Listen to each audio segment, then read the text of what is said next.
Come with me to a magical place where being labeled the pork queen is a compliment, where being nice is just a way of life, and where all leaders of the free world must pass through. Welcome to Iowa. Whether you're a current Iowan, an Iowa expat, or an Iowan at heart, this show is for you. This is the Iowa Podcast. Real Iowans, real talk, no drama. 1 year ago today, October 7th happened, and we're going to go into all the details and what that is. But it was one of the, I think it is the deadliest attack on the Jewish people since the Holocaust. It's been 1 year, and to commemorate and remind everyone of the true atrocities that actually happened, Jarad Bernstein, the executive director of the Jewish Federation of Greater Des Moines, joins us in studio. Jarad, thank you so much for coming back. You were here, sadly, something like 11 and a half months, basically a year ago. Yeah. And now we're back to do kind of a status report. Thanks for coming to the studio. Yeah, I appreciate you having me. Dark time, obviously. This isn't like a year marker that we celebrate. It's more of a 9/11 kind of thing that we want to recognize and make sure to keep pointing attention to it, because sadly, human history has a tendency to forget things if we don't keep pointing them out over and over, which is what we're going to do today. Last night at the I think it was the state capitol, right? Yeah, there was the evening. You told me what this was. The evening of community and unity, and it was recognizing October 7th. I believe the governor was there. I think members of Congress from Iowa were there as well. So that now, as of recording, that would have been Monday. We're recording on Tuesday. This drops through the podcast apps on Wednesday. For those, and this sounds crazy, but sometimes there's a lot of crazy that has happened the last year. For those that need to be reminded, which I think is a lot of people, can you remind us, go back 1 year and remind us exactly what happened? And then we're going to go into what has changed, what's different now, Iowa support. Yeah, absolutely. On the morning of October 7th, 2023, Hamas broke into Israel, crossing the border, murdering approximately 1,200 civilians, 1,200 innocent people, taking another 250 hostage. Among the dead, 46 Americans. Among the hostages still being held, 5 Americans. So it was a very, very dark day. I remember waking up to the headlines, and it wasn't immediately clear how bad it was yet. As the day and the days progressed, the details, the shocking details came to light.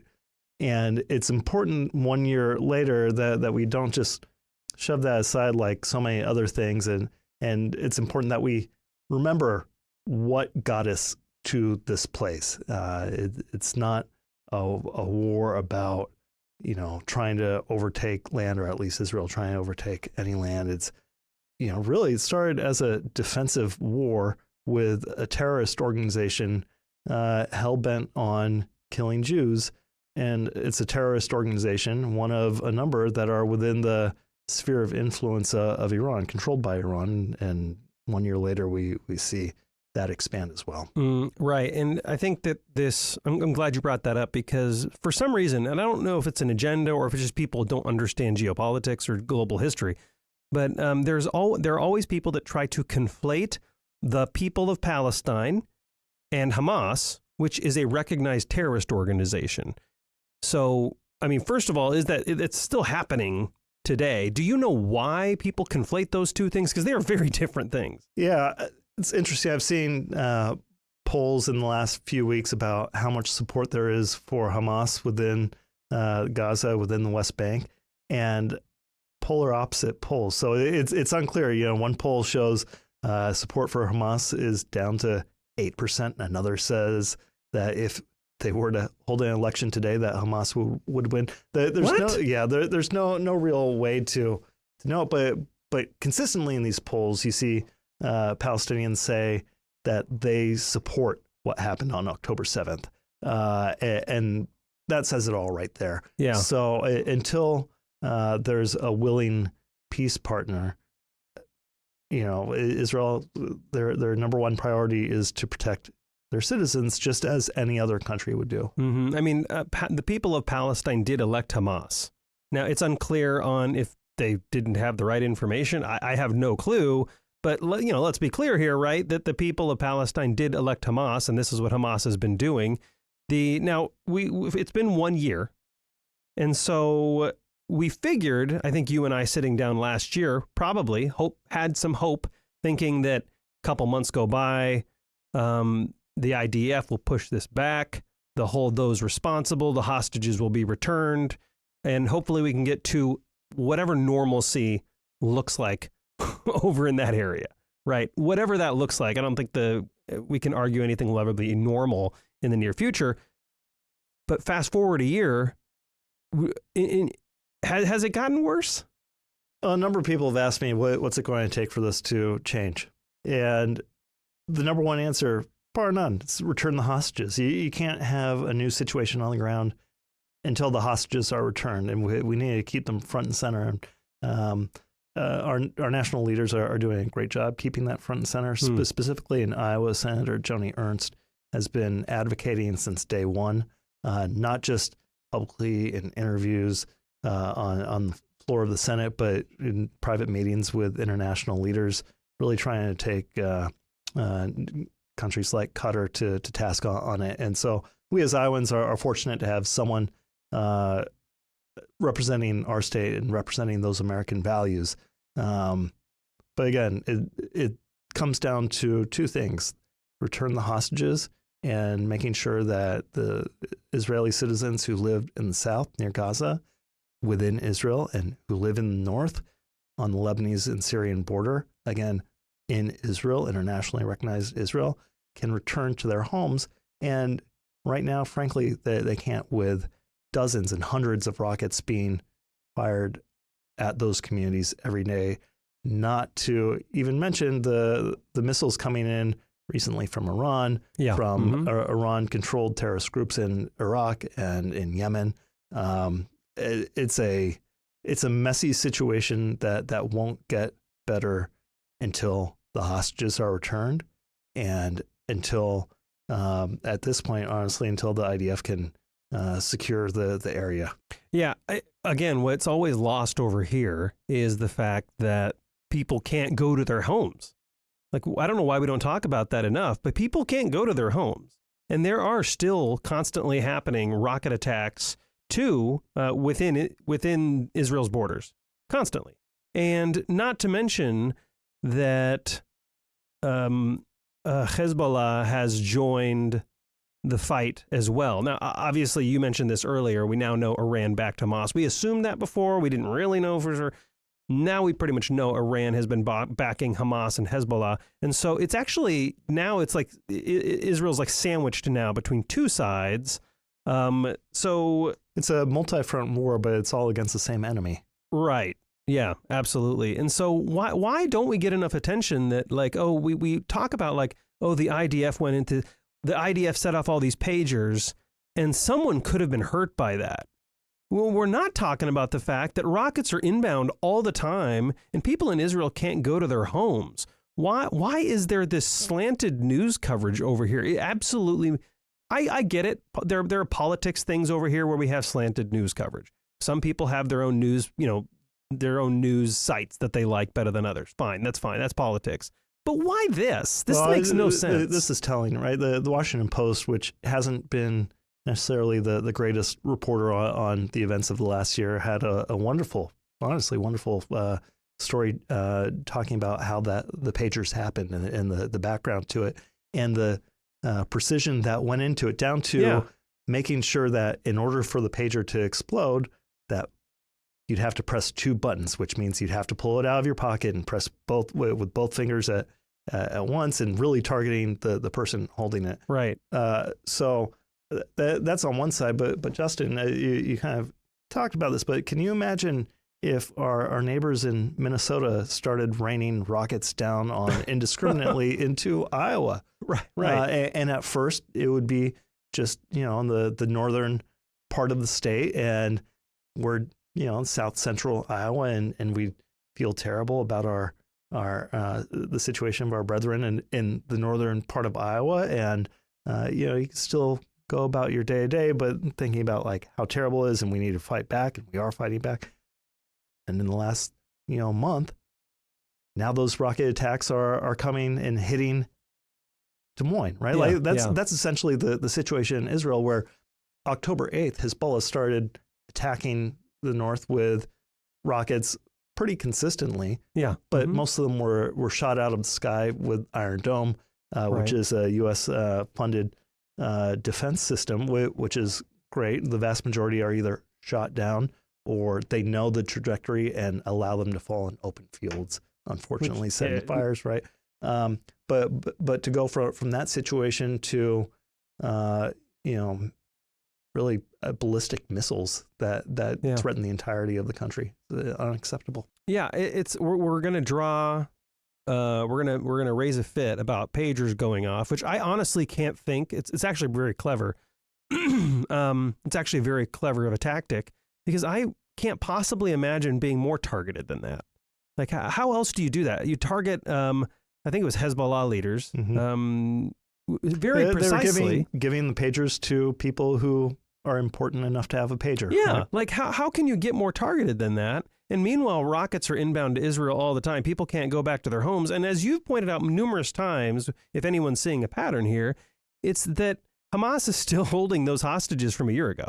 We don't even, I don't think you know what the condition of some of them even are. Do we even know that? Is it even possible to know? I know that they have refused, Hamas has refused the Red Cross coming in just to treat wounded and to check on the hostages. That's not even been allowed. So we don't actually know. They haven't even provided a list of hostages. So that's why you see every now and then, as we did a few days ago, Israel, through intelligence operations and reviewing video footage and putting the pieces together, unfortunately notified a family who thought that their son was held hostage for the last year. In fact, they were able to prove pretty conclusively that he was murdered on October 7th. Right? So it is unclear how many hostages there are, how many are alive and how many are dead. Yeah, and where's the outrage from like organizations like the UN, right? The organizations that United is kind of in their flipping name. Where's the outrage there? And they just seem like it's business as usual. Let's have a board meeting and discuss it in a committee. Where's the outrage from that organization? And I mean, is this kind of... Well, the outrage from that organization is against Israel. I know. If you look at the quotes from the Secretary General, it's a joke. It's a joke. I mean, at this point, is the UN a joke? Is this kind of I've heard a lot of different, people from different sides saying, maybe it's time to end the UN. If this is going to be the way it goes, and they can't do their most basic function, which is stand up for human rights and peace, what's the point? I mean, is it time we say, take off? Yeah, every large organization like that will have good and bad. It just, the more you look into it, the more bad that you see, especially with UNRWA, the Relief and Works Agency focused on Palestinian refugees, which originally was supposed to be around for 2 years and is now still in existence for some reason. Why are you considered a refugee if it was your grandparent, right? And why don't you have citizenship in the place that you've taken refuge, or refugees within your own territory? But the more we find out about employees of that organization, there's a principal of a school who won some kind of UN award. It was a UN school. And Israel for years saying, this guy's a Hamas terrorist, right? There's pictures of him receiving an award, and he was killed in an targeted airstrike last week. And this was one of the UN leaders. Yes. And now we know, again, it's one of those things that maybe people suspected before, but now we know that one of these UN leaders, one of these people who were supposed to be supporting peace, was actually a Hezbollah operative and a Hezbollah leader working at the UN. Terrible. What needs to change? Like, I don't want to read too far into this, but last year when we were having a discussion, which was a horrific time for, of course, you, people of Israel, the Jewish people, you were like I still am a little weirded out by it, but you had a lot of hope. You were remarkably positive, and you're like, and now I almost feel like that's not there anymore. Like, has this past year, and maybe I'm wrong, but has this past year kind of been a little bit discouraging, seeing the response, seeing the UN response, seeing the fact that Israel tries to do what's right, and then the international community just like criticizes them? Has this kind of been a challenging year? Very challenging year. I mean, so many of the wars in Israel's history, by the way, all defensive wars, were wrapped up in a short amount of time. In fact, one of them was called the 6-Day War. It literally was 6 days. Okay, I don't think anyone was prepared for this to be ongoing and expanding a year later. So how can you not feel depressed and hopeless? You feel a little bit of hope when in all sincerity, the U.S. administration has done everything they can to free the hostages, leading negotiations, working with different players. There's just not a willing participant on the side of Hamas. They don't see any advantage to giving up the hostages under any circumstance. It's more beneficial. They've done the math and decided that it's more beneficial for there to be more death and destruction among their own people. It's terrible, terrible. And so, it felt like we were close to a major hostage deal a number of times, with really Israel giving up quite a bit in those negotiations. But you can't force a negotiation on a party that has no interest in negotiating. Right. They have no interest in stopping this. They want the war. They want the carnage. Yeah. And obviously, the IDF, Israel, has been down this road many times. Yeah. And they will be victorious because, they're very good at defending themselves, but it's still extremely discouraging. And I can't even imagine how you feel. Yeah. It's discouraging for me, and I don't have the weight on my shoulders, not even a fraction of it that you do. So I don't even know. Look at which side is living to die and which side is dying to live. So what has changed?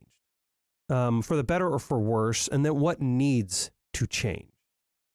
I don't want to be 100% down on this, right? Because the Israeli people are resilient, and there's many, many stories of heroism and resiliency over the last year, being forced into a very discouraging situation.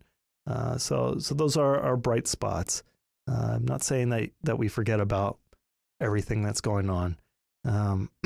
But I think we talked about last time that our Des Moines Jewish community is part of a partnership with 17 other American communities in Budapest, in partnership with the Western Galilee region of Israel, which encompasses the ancient city of Akko and a municipality called Mate Asher. It's in the northwest corner of Israel on the Lebanese border. And we're in touch with those people constantly. Text messages, Zoom meetings, just delegations. We recently had a delegation of visitors from Western Galilee College here in Iowa. And they are very resilient and putting up with things that you would never hope any human has to put up with. And it can't go on forever. And so, like, speaking from an Iowa perspective, I honestly, hopefully I'm wrong, but I honestly look back and I say, the only things that have changed is there seems to be a little bit more international outrage over Israel. That's really the only thing that's changed. What should change? There should be none of that. I mean, I think it's always healthy to challenge governments and challenge response when it comes to war. I think that's always a healthy thing, right? And I think it's always healthy to say, hey, how much is too much? That's a rational question to ask. But I see the response being completely irrational, saying, hey, it's almost just like, just let the rockets keep coming. If you retaliate at all or try to protect yourselves, that's inappropriate. You should just allow the attacks to keep coming and sit there and wait. This is almost what the international community expects. And any response whatsoever is considered the nation of Israel being the aggressor. So what do Iowans need to do I mean, I can't speak for the country, but the governor had you give talks yesterday, and so here, within our own community, what can Iowans actually do to change the tide and to make sure that our Jewish friends and our Israeli friends are actually cared for and they feel protected in their own community? Yeah, I'll get to that in a second. Yeah. First, Israel is going to do what it needs to do to protect its citizens, whether they have the support of the international community or not. Right, as they should. End of story. It'd be nice to have that support. Okay, very nice. And America has given a lot of support, more than other countries. End of the day, Israel is going to do what it needs to do to protect its people. And it can be true at the same time that not everyone in Israel agrees with their own government, as is true in any functioning democracy. Of course. And there's lots of pressure being applied from especially the hostage families to get a deal, right? You can argue over the politics of it, whether the administration there should be in power or there should be changes. That's up to them, their own democracy. Okay, what can Iowans do given everything that we've talked about? Number one, staying up to date with what's going on, following the news from trusted sources, knowing what the Israeli perspective is, even trying to figure out what the other perspective is. But it comes down to in some ways a battle of evil versus good. I'm not saying that everyone in Lebanon is evil. It's not true, but they've allowed Hezbollah to infiltrate their government. There's no functioning government in Lebanon. It's true. Literally no functioning government in Lebanon. It's Hezbollah. Okay, so what do we do as Iowans? You pay attention to the news. You donate to the cause to help rebuild Israel, to help our own Jewish institutions in America be able to be responsive to our own community, and bring it up with your friends, right? 1 year later, it's hard to keep hostages front and center. There's so many other things, even within this conflict, to talk about, let alone what's going on in America. There's hurricanes. We're about to have another huge hurricane, right? Right. I'm not saying don't pay attention to anything else, but you have to know that this is going on because Israel is fighting for democratic values. We have shared democratic values with the nation state of Israel. And Israel's battle against Iran and Iran's proxies is America's battle against Iran and Iran's proxies, is the Western world's battle against Iran and Iran's proxy. Israel is the one being attacked right now, but America and our allies need to be supportive so that those attacks don't expand like they have in the past. Don't forget, Hezbollah was responsible for attacks against Americans in the past, targeting Americans. Yeah. Well, still, I think they're still American hostages. Yeah. So it's not even just an Israel thing. It's also an American thing. I mean, it's an ally thing. Right, but who attacked the Beirut barracks in the 80s, right? That was Hezbollah. That wasn't targeting Israel. That was targeting Americans. Yeah, absolutely. You mentioned earlier, and I agree with you, by the way, because you're a comms guy, formerly comms at Drake. I'm a comms guy. We both know information is everything. The ability to communicate something and the ability to accurately portray a narrative is everything. It's a big, big deal. And so being up to date, being current on the information for Iowans is actually a bigger deal than it sounds like. I think people might hear that and they're like, oh, be up to date, whatever. Jared, what can I actually do? That's a pretty darn big thing, to be accurate in your understanding of the data. But as you discussed earlier, you're like, the Washington Post actually wrote one good piece. I mean, maybe there are probably others, but it's like, oh, good job. Pat them on the rear end. Good job. You wrote one accurate piece. Congratulations. I think that's a common complaint. And it's not just the right or the left. I think I hear that on both sides. If it's a political discussion, which most of our media, I feel like, is politicized at this point. But where do people go? Is there one publication or another that just in this conflict has done a good job accurately portraying information? Because this is when you're like, oh yeah, pay attention to trusted news sources.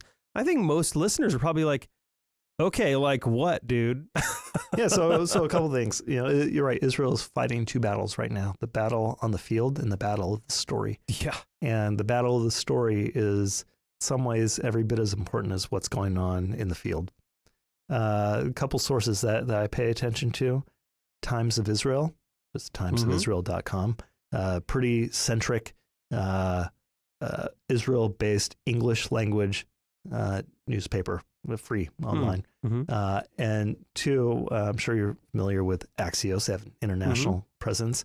Their reporter on this issue, Barak Ravid, has been tremendous in terms of the scoops that he gets, the contacts that he has within the American government, et cetera. So there's actually a military reporter on Twitter from Times of Israel and Barak Ravid that I have set. So every time they tweet, they both tweet quite a bit. I get an alert on. And, the military one, it's like 50 rockets were launched at, Haifa, and alarms are going off across all of central Israel. And, the military said this. Okay, so I think that's important. And then having the diplomatic side of the story too, and what's going on behind the scenes with conversations between the American administration and Israel and the rest of the world. Last question probably, and then I know you need to get rolling. I obviously appreciate your time coming in here. I think the bigger, not bigger, but one surprising problem that came out of this was, and I think you indicated this earlier, was the rise of anti-Semitism in this country before October 7th. It was already a thing, and October 7th kind of took the veil off of it. Maybe not completely, but kind of showed us. And I'll be quite honest with you, Jarad. I had heard before then that there's a rise in anti-Semitism. And I'm like, really? I do see some elements of it. That's bothersome. That is interesting. Why is this a pattern? I was completely blind to just how bad it had become. And October 7th kind of ripped the veil off a little bit. Is it is it still very much a problem here in this country? Is it getting worse? Has the additional attention on it been helpful? To show people, look, we've been talking about this issue for a little while. Can you see it now? Is it, coming out of the darkness there? Is it been helpful or is it getting worse? It's certainly getting worse. The report out this week in the last year, 10,000 incidents of anti-Semitism reported in the U.S. Not everything is reported. Right. 10,000 reports. About, I think, 1,200 or 1,500 of those happen on our college campuses. Good. Yes. You're right. So it's bad nationally, especially on college campuses, in the workplace even. And some of it is just old-fashioned anti-Semitism. You look at what happened at UCLA and Columbia in the spring semester with Jewish students being blocked from places on campus, moving class, just clear old school anti-Semitism, and people are, oh no, this is about Israel. No, it's about Jew hatred. Right. So yes, and we live in Iowa, and in my position, I do hear reports from families and members of our community, what's going on K through 12 and in the community, and there are bad things happening, not to the level that we see in other places, but we're not immune here. So, it's wonderful that the Attorney General of Iowa, Brian Byrd, stood up an anti-Semitism task force on which I serve, a few other Jewish communal leaders throughout the state, and law enforcement and attorneys and Board of Regents member are on that task force.